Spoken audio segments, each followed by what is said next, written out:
말씀의 제목이 누구 앞에 설 것인가입니다.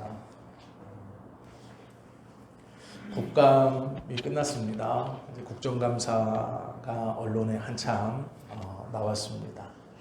국정감사를 하면 국회의원들이 좀 이슈거리가 되죠. 특별한 옷을 입고 나온 국회의원이거나 특별한 동물들, 소품을 여러 가지를 준비해서 조금 이슈가 되기를 원합니다. 특별히 초선 의원들 같은 경우는 이름을 사람들에게 알리기 위해서 이 국감을 참 열심히 준비합니다. 대학이 개교를 하면 일부러 자신의 이름을 알리기 위해서 노이즈 마케팅이라는 것을 합니다. 즉, 설립된 대학이 몇 년 지나서 이 대학의 직원의 횡령, 학업 조작, 교수들의 범죄 같은 것을 언론에 일부러 크게 좀 알립니다. 대학 스스로 감추는 게 아니고. 그러면 언론에서는 그 대학의 이름들과 그 범죄들을 계속해서 보도해 줍니다. 사람들은 신기하게도 시간이 얼마, 즉 몇 년이 지나면 그 대학이 무슨 잘못을 했는지는, 어떤 비리가 있었는지는 기억하지 못하는데 신기하게도 그 대학의 이름을 기억하는 경우들이 많이 있습니다.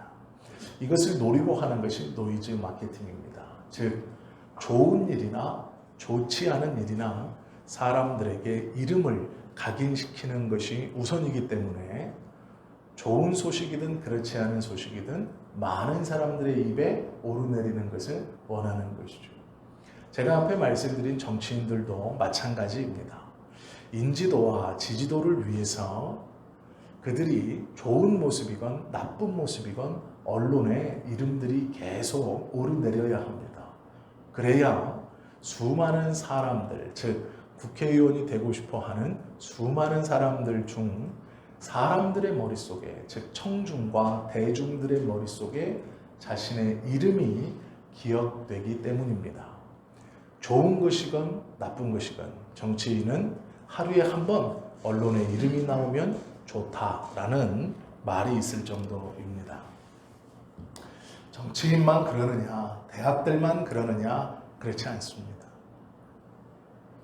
우리들도 살아가면서 많은 청중들의 또 주변의 사람들의 이미지를, 또 그들의 반응을 신경 쓰며 살아가고 있습니다.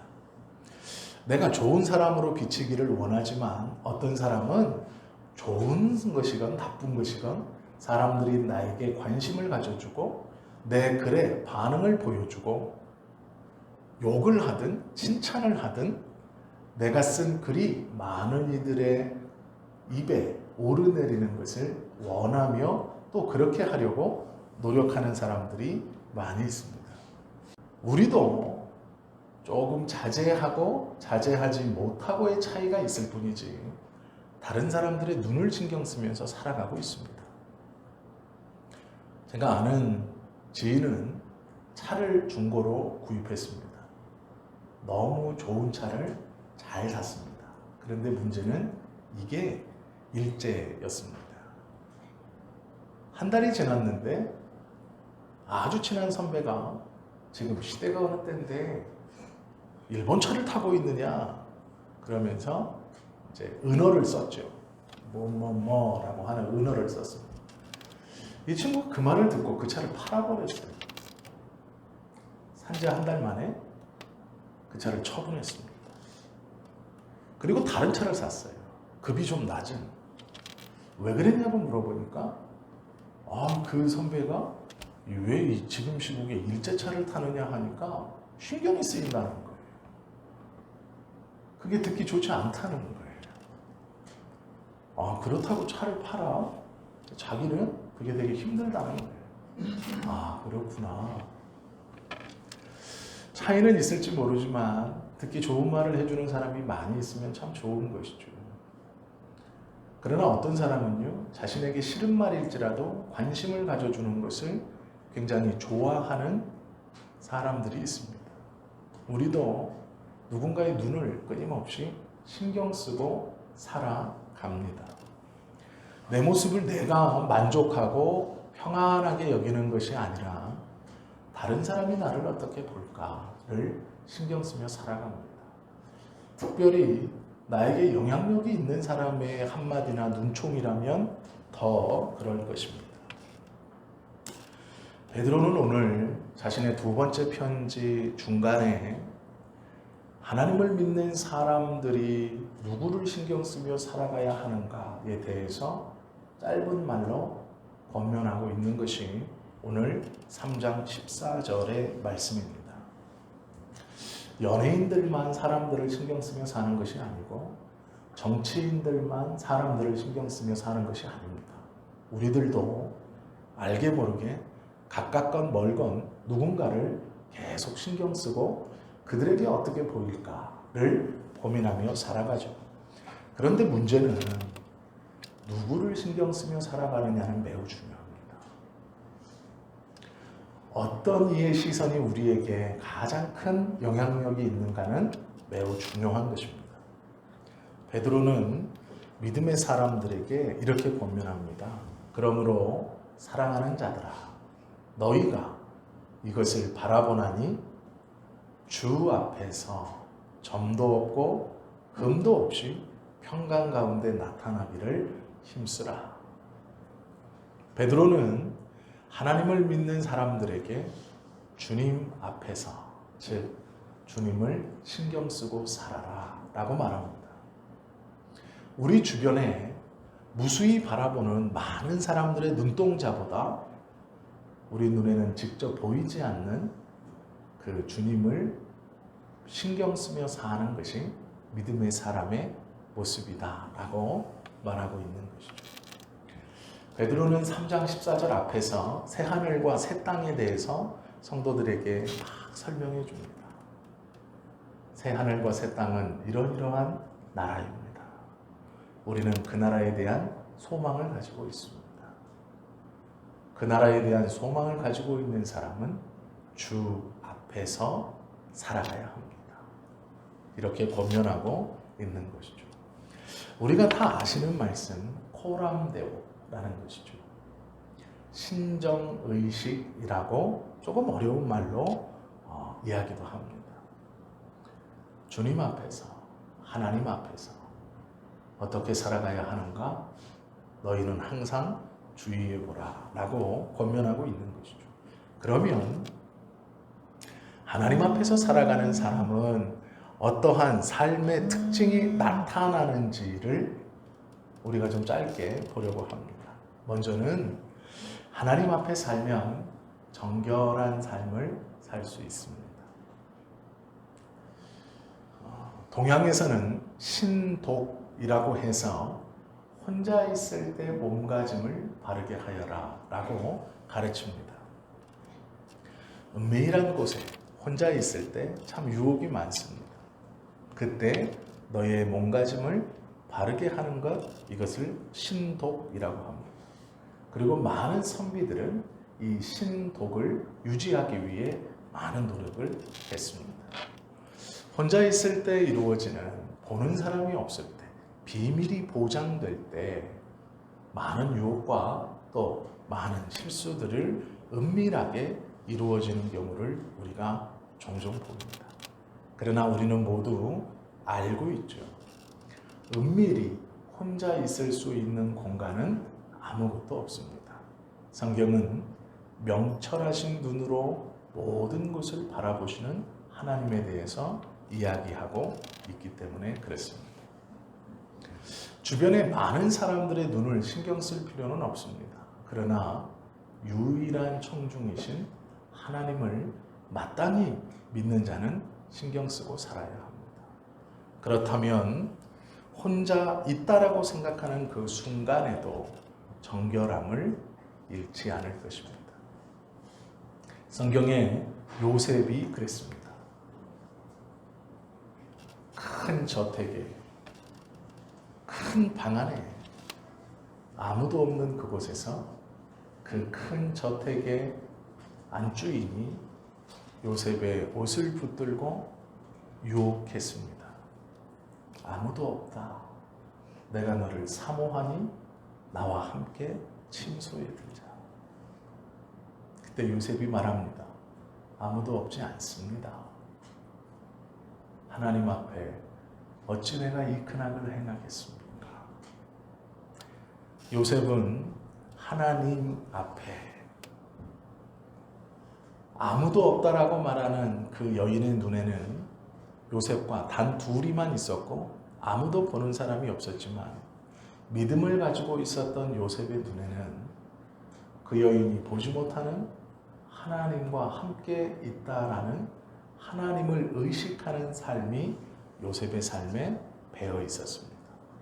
그래서 그는 하나님께서 지금 함께 계시니 내가 하나님께 죄를 범할 수 없습니다.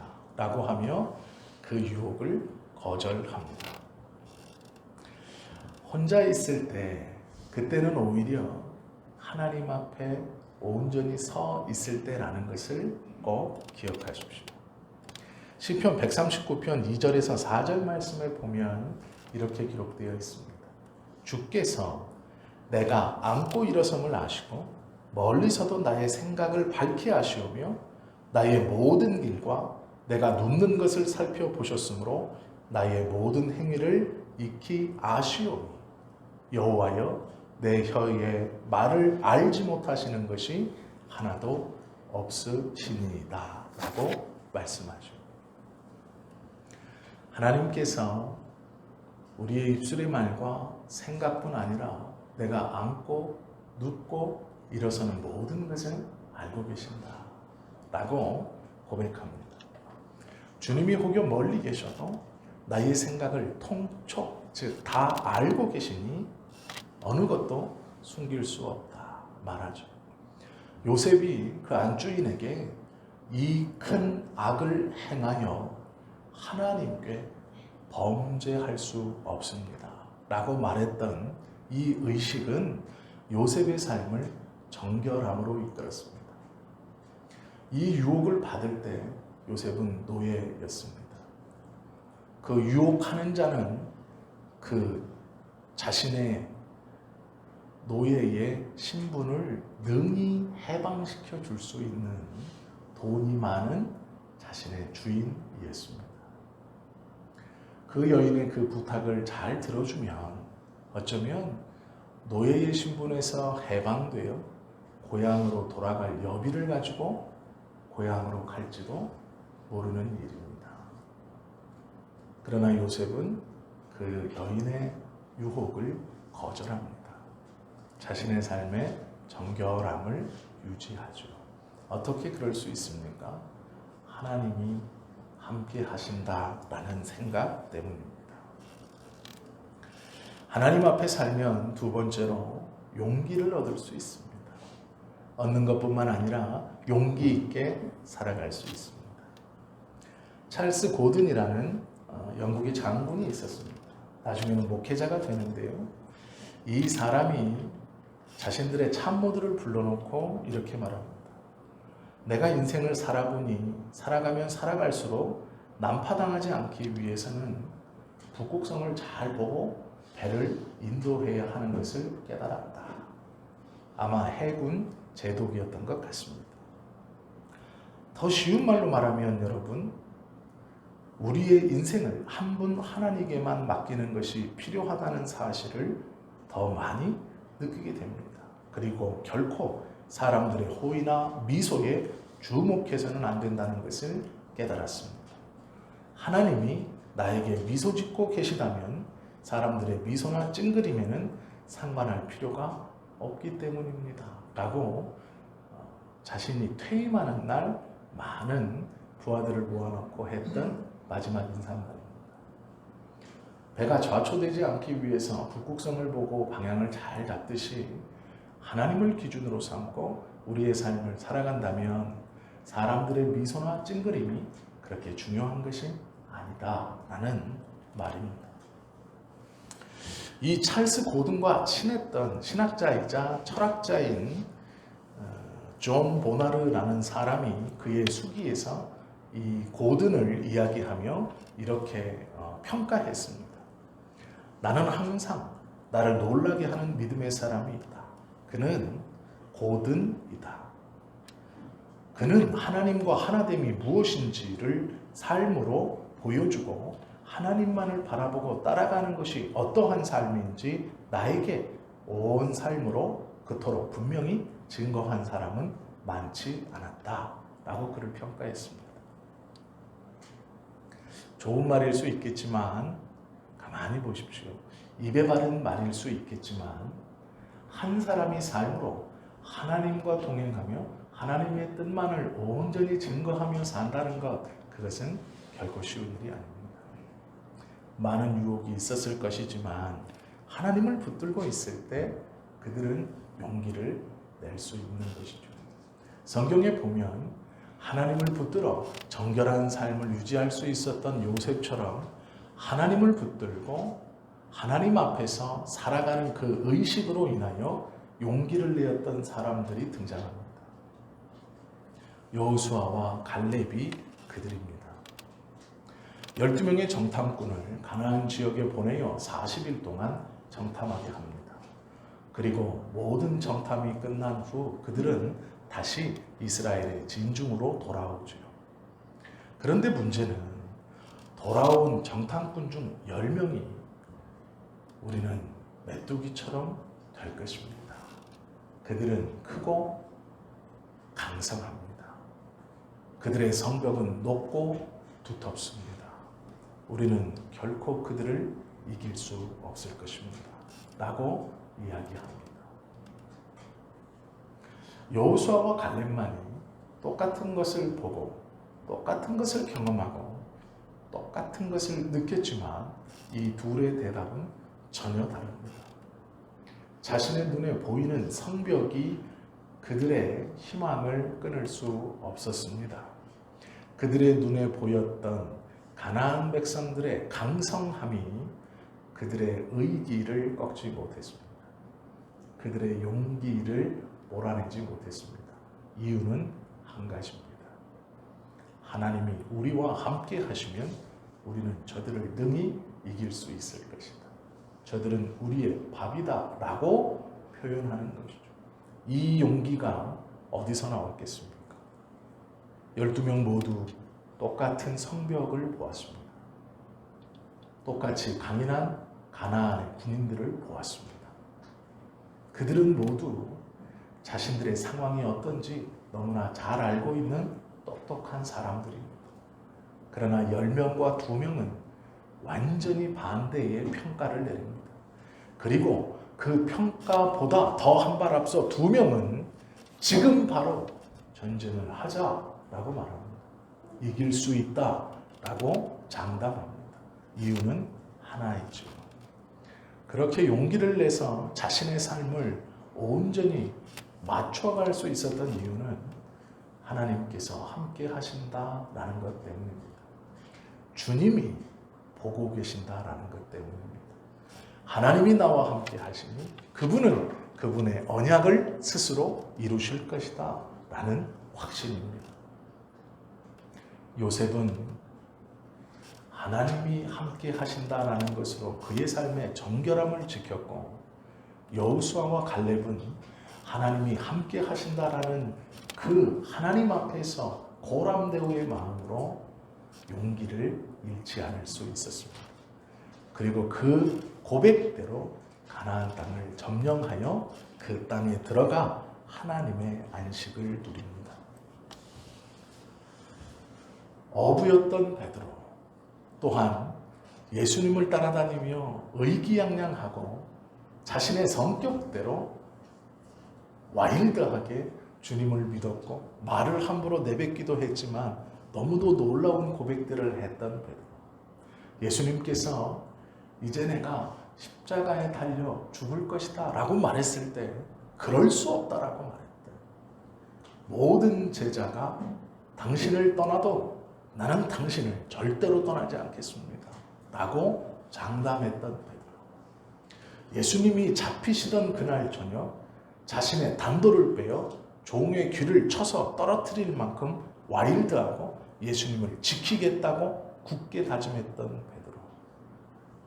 그러나 그 베드로가 예수님이 잡혀 대제사장 앞에 가고 안나스와 가야바 앞에 가서 재판을 받을 때 그는 두려워 계집종이 당신도 예수당 아닙니까? 라는 한마디에 무너져 버립니다. 그가 보기에 대제사장은 자신의 생사여탈권을 쥐고 있는 권력자였습니다. 빌라도 또한 마찬가지입니다.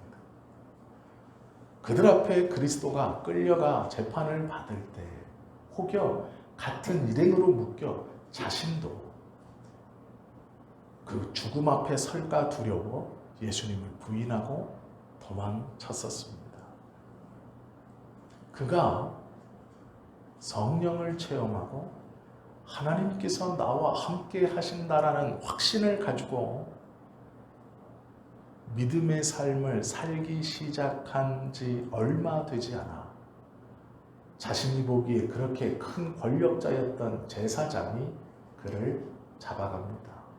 그리고 매를 때립니다. 그리고 말하죠. 베드로야, 너는 이제 앞으로 예수의 이름을 한 번이라도 얘기한다면 죽을 것이다. 그때 베드로가 예전 같으면 아무 말도 하지 못하고 도망쳤을 베드로가 완전히 다른 대답을 합니다. 내가 당신들에게 좋게 하며 사는 것이 옳습니까? 아니면 하나님께 좋게 하며 사는 것이 옳습니까? 라고 대답합니다. 그의 용기의 근원이 어디에 있었습니까? 하나님이 함께 하신다라는 믿음입니다. 주님이 지금 나와 같이 있다라는 믿음입니다. 그러기에 그가 말하죠. 하나님 앞에서 너의 말 듣는 것이 하나님의 말씀 듣는 것보다 옳은가 판단하라. 우리는 보고 들은 것을 말하지 아니할 수 없다라고 말합니다. 그리고 매를 터 맞은 후에 쫓겨납니다. 죽는 것이 두려워 어린 여자아이 하나의 한마디에 두려워 떨어 그 자리를 피하고 예수님을 저주했던 베드로가 어느 순간 제사장 앞에서도 당당하게 내가 하나님 앞에서 라고 말합니다. 베드로의 삶의 변화는 주님 앞에서를 붙들고 있었기 때문입니다. 주님이 우리와 함께 계신다는 생각을 우리가 믿음으로 붙든다면 우리 또한 용기 있는 삶을 살 수 있습니다. 하나님 앞에서 너희의 말을 듣는 것이 옳은가 판단하라 라고 말할 수 있는 것이죠. 하나님 앞에서 하나님이 나와 동행하신다는 생각을 하면 첫 번째는 정결하게 살아갈 수 있고 두 번째는 용기 있는 삶을 살 수 있고 마지막 세 번째는 소명을 이루며 살 수 있습니다. 워스턴 처칠은 영국의 수상이었습니다. 그는 장애인이었습니다. 그러기에 그가 수상이 되었을 때 많은 이들이 그를 무시했습니다. 특별히 그의 정적 중 하나는 그의 장애를 가지고 공식적으로 비난하고 비꼬기를 즐겨했습니다. 그런데 놀라운 것은 처칠의 반응입니다. 사람은요, 바뀔 수 없는 것을 가지고 비판을 하면 분노하기 마련입니다. 공식적으로 처칠을 비난했습니다. 그러나 처칠이 대꾸하지 않고 분노하지 않고 그 다혈질인 처칠이 얼굴이 울그락불그락 하지 않았습니다. 처칠의 측근이 신기해서 물었습니다. 각하, 어찌하여 화를 내지 않으십니까? 그 측근이 보기에 처칠은 다혈질이었고 화도 잘 냈고 화통한 성격이었습니다. 그리고 장애를 가지고 비난하고 있는데도 처칠은 분노하지 않았습니다. 처칠이 이렇게 대답했습니다. 내가 그 사람을 존경한다면 그의 의견에 신경을 쓸 것입니다. 그러나 나는 그를 존경하지 않습니다. 그리하여 그의 말을 신경 쓸 필요가 없습니다. 처칠의 이 대답은 의미 있는 청중의 말을 신경 쓰겠다라는 것이죠. 그리고 그는 2차 대전을 승리로 이끕니다. 그리고 자신이 옳았음을 증명합니다. 믿음의 사람, 우리의 살아가는 모습 어때야 하겠습니까? 모든 사람의 말을 다 신경 쓰실 필요는 없습니다. 의미 있는 사람의 말, 그 의미 있는 사람의 말 중에서도 가장 의미가 있으신 하나님의 말씀만을 신경 쓰면 됩니다. 그분이 우리에게 할 수 있다 하시면 할 수 있는 것입니다. 사람들의 말이 되지 않는다 말했을지라도 그분이 할 수 있다 말하시면 할 수 있는 것입니다. 하나님께서 함께 하신다는 믿음은 많은 사람들이 안 된다 할 때에 포기하지 않는 것입니다. 그것이 하나님의 뜻에 옳은 것이라면 시도하는 것입니다. 기도하는 것입니다. 그리고 믿는 것이죠. 하나님께서 이루십니다. 바울은 하나님과 동행하며 그리스도를 전하며 평생을 살았습니다. 그러나 바울의 삶은 환영받고 존중받는 삶이 아니었습니다. 그를 죽이겠다고 유대인 3,000명은 그가 눈앞에만 보이면 내가 죽이겠다고 쫓아다니는 사람들이 생겼습니다. 그가 감옥에 갇혔을 때 많은 사람들이 그를 위해서 기도했지만 또 많은 사람들은 그가 감옥에 갇혔을 때 이때가 기회다. 바울의 이름보다 나의 영향력과 이름을 더 떨쳐야 되겠다 하고 의도적으로 바울을 깎아내리며 그리스도를 전했습니다. 내용은 짐작할 수 있죠. 바울의 정적들, 지금으로 말하면 같은 목회자들은 이렇게 사람들에게 말했을 것입니다. 바울이 정말로 하나님께 붙들림 받은 사람이라면 그가 감옥에 갈 수 없을 것입니다. 하나님은 그를 구원해 주셨을 것이고 피할 길을 열어주셔서 아마 지금도 그 손길을 피해서 복음을 잘 전하고 있을 것입니다. 그러나 바울이 전하는 하나님이 또한 하나님이 바울을 그렇게 사랑하지 않으셔서 이제 보십시오. 감옥에 갇혔습니다. 나는 여전히 감옥에 가지 않고 당신들에게 하나님의 복음을 전합니다. 주님이 사용하시는 자가 누구일 것 같습니까? 라고 아마 바울에 대해 말했을 것입니다. 바울이 어떠한 말로 그리스도를 전하든이라고 말하는 그 어떠한 말 속에는 지금 우리가 능히 짐작해 볼 수 있습니다. 바울을 험담했을 것이고 바울을 깎아내렸을 것이고 자기를 높였을 겁니다. 그러나 바울은 걱정하지 않습니다. 거짓으로 하나 참으로 하나 전파되는 것은 그리스도니 내가 이것을 위하여 갇힌 바 되었다라고 말합니다. 이것이 하나님 앞에서의 삶입니다. 바울의 사명은 그리스도를 전하고 전파하는 것이었습니다. 자신이 옥에 갇힌 것을 계기로 자신보다 더 큰 영향력을 끼치려는 다른 동역자들이 자신을 험담하며 그리스도를 전하니 나는 그리스도를 전하는 도구로 갇혀 있을 때나 그렇지 않을 때나 쓰임받고 있다라는 것, 그것이 주님과 동행하는 사람이 이루어가는 사명입니다. 억울해하거나 분해하지 않았습니다. 그것이 자신이 쓰임받는 것이라는 것을 분명히 알았죠. 그리고 그가 빌립보서 3장 14절에 이렇게 고백합니다. 표대를 향하여 그리스도 예수 안에서 하나님이 위에서 부르신 부름의 상을 위하여 쫓아가노라. 갇혀있지 않을 때 내가 예수 그리스도를 전한 것, 내가 갇혀 다른 이가 나의 자리를 차지하기 위해서 예수 그리스도를 전한 것 같다라는 것입니다.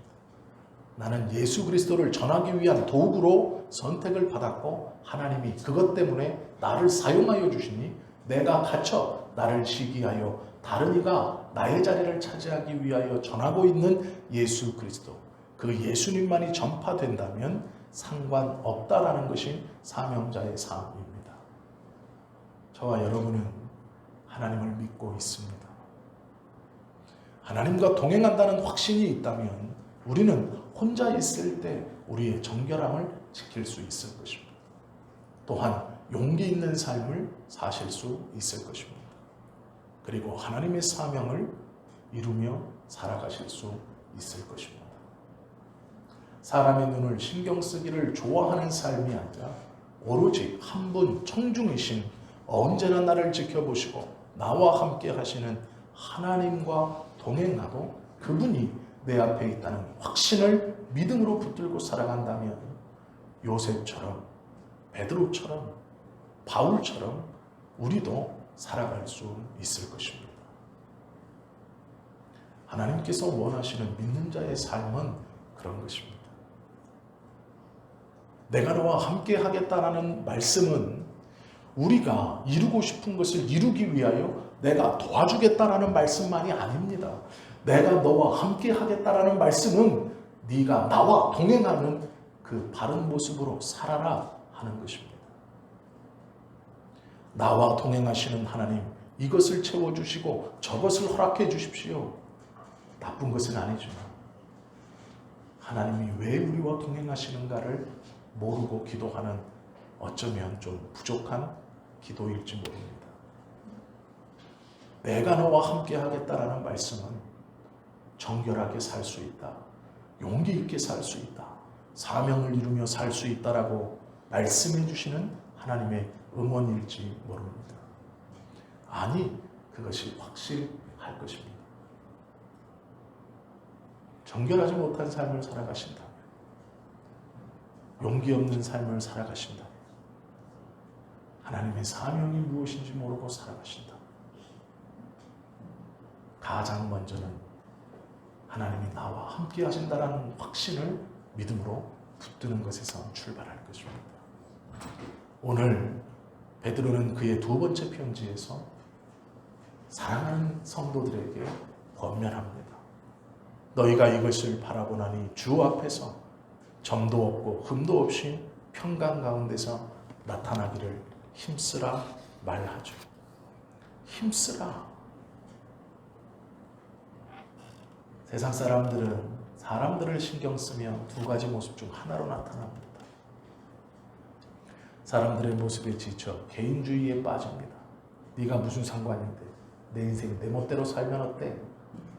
또 하나의 모습은 그 청중들에 휩쓸려 그들이 원하는 대로 줏대 없는 삶을 살아갑니다. 개인적이고 이기적인 삶을 살거나 다른 사람의 말과 눈에 휩쓸려 이리저리 왔다 갔다 하는 삶을 사는 것이죠. 두 삶 모두 다 공허하게 인생을 마칠 것입니다. 그러나 우리들은 다릅니다. 유일한 청중이신 하나님을 신경 쓸 때 우리는 우리의 삶을 정결함으로 이끌 수 있고 용기를 내어 우리의 삶을 살아갈 수 있고 하나님께서 원하시는 사명을 이루며 살아갈 수 있을 것입니다. 그것이 하나님을 믿는 자의 삶의 모습이어야 합니다. 바라고 원하고 간절히 소원하며 기도하기는 우리 성도님들 모두가 하나님과 동행하신다는 확신 가운데 정결하고 용기 있고 하나님의 뜻을 이루어드리는 삶을 살아가실 수 있기를, 그리하여 우리가 사모하는 하나님의 나라에서 주님 앞에 하나님, 내가 주님과 동행하며 이 땅의 삶을 그렇게 살다 왔습니다 고백할 수 있는 귀하고 복된 하나님의 자녀들이 다 되실 수 있기를 예수님의 이름으로 축원합니다. 기도하겠습니다.